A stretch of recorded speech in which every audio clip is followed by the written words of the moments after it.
La Banque du Canada qui baisse son taux directeur, Marie-Christine, et c'est une première fois depuis le mois de mars. Oui, il passe à 2,5 %, soit un quart de point de moins dans un contexte économique, vous le savez, branlé par les tarifs américains et le coût de la vie qui est élevé. Lila, donc, qu'est-ce que ça signifie maintenant pour les épargnants?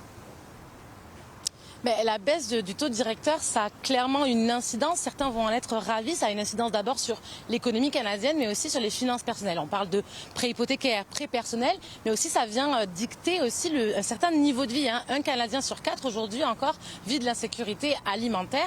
Alors on va pouvoir souffler, on va observer un certain pouvoir d'achat. On en discute avec un économiste. On note déjà qu'il y avait une hausse de chômage au pays. De plus, l'inflation semble être sous contrôle. Donc, avec ces deux conditions, on pense que maintenant, c'est le temps de reprendre cette tendance baissière des taux d'intérêt.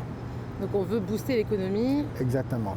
Aujourd'hui, on va couper 25 points de base de taux directeur et que vraiment, on est dans un cycle baissier pour les taux d'intérêt au Canada.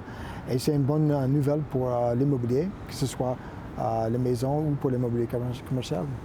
Lila, si c'est bien pour les hypothèques, ça a des conséquences plus négatives ailleurs. Et oui, en fait, si on s'imagine des prêts hypothécaires à la baisse, mais aussi en fait un planificateur financier nous expliquait ce matin qu'on pourrait aussi voir le prix des maisons augmenter. Autre chose encore au niveau du taux de change. En fait, le dollar canadien va perdre un peu de sa valeur. Donc là aussi, on va observer moins d'importations, mais plus d'exportations. Et justement, on a parlé à un planificateur financier. Il nous a donné quelques astuces d'investissement et on va pouvoir en parler tout à l'heure à 17h.